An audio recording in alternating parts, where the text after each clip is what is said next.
पाकिस्तान के वजीर दाखिला एहसन इकबाल ते कातलाना हमला होया ते पूरी हुकूमती मशीनरी हरकत विच आ गई।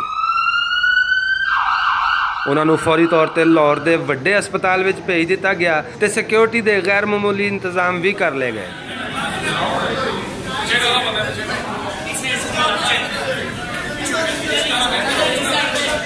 मुल्क के वड्डे वड्डे सियासी नावां ने एहसन इकबाल होरां दी इयादत वास्ते अस्पताल के दौरे शुरू कर दिते। इस वास्ते भी इत्थे लाई गई सिक्योरिटी इन्नी सख्त है कि चिड़ी भी फड़क नहीं सकती।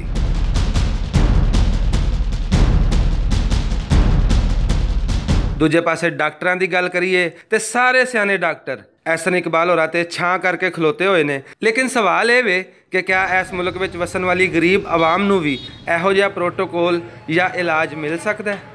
ਉਹ ਵਜ਼ੀਰ ਕੋ ਸਾਹਿਬ ਹੋਣਾ ਨਾ, ਉਹਨਾਂ ਦੇ ਹੱਥ 'ਚ ਡੰਡਾ ਹੈਗਾ, ਗਰੀਬਾਂ ਦੇ ਹੱਥ 'ਚ ਡੰਡਾ ਕੋਈ ਨਹੀਂ।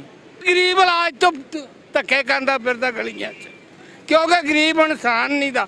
ਉਹਨਾਂ ਟਾਈ ਨਹੀਂ ਲਾਈ ਹੋਈ, ਪੈਂਟ ਨਹੀਂ ਪਾਈ ਹੋਈ ਗਰੀਬ ਨਾਲ। ਅੰਦਰ ਹਾਲਾਤ ਤੁਹਾਨੂੰ ਪਤਾ ਸੀ ਜਦੋਂ ਹੈ ਹੀ ਉਸ ਤਰ੍ਹਾਂ ਦਾ ਤਰੀਕਾ। ਹਰ ਬੰਦਾ ਜਿਹੜਾ ਪ੍ਰੋਟੋਕੋਲ ਨੂੰ ਚੱਲ ਰਿਹਾ, ਵੱਡਾ ਬੰਦਾ ਆ ਗਿਆ ਤਾਂ ਸਾਰੇ ਉਹਦੇ ਮਗਰ ਹੀ ਨੇ। ਮਾੜਾ ਬੰਦਾ ਠੀਕ ਹੈ ਯਾਰ, ਪਿਆ ਤਾਂ ਪਿਆ ਰਹੇ, ਲੰਘ ਟੱਪ ਆਪੇ ਜਾਏਗਾ। ਇਹ ਚੱਕਰ ਚੱਲਦਾ ਪਿਆ।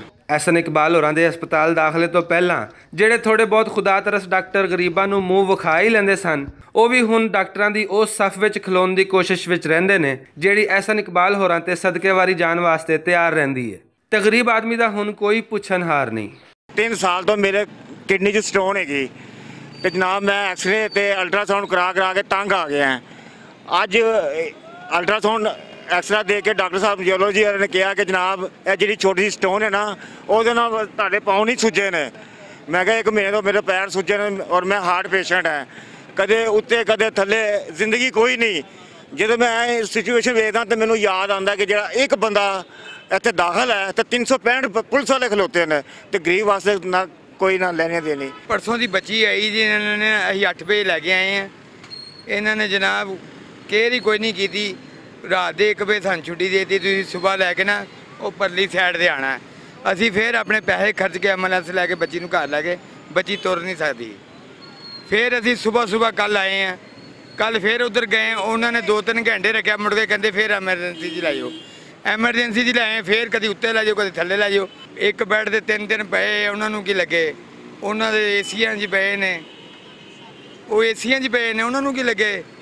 ये तो साढ़े गरीब मरते पे ने, इन्होंने वाल तोजो कोई नहीं की। इन्ने वजीर आए ने तो खबर लैन वास्ते एक बल गरीबों की भी गल कर देंगे।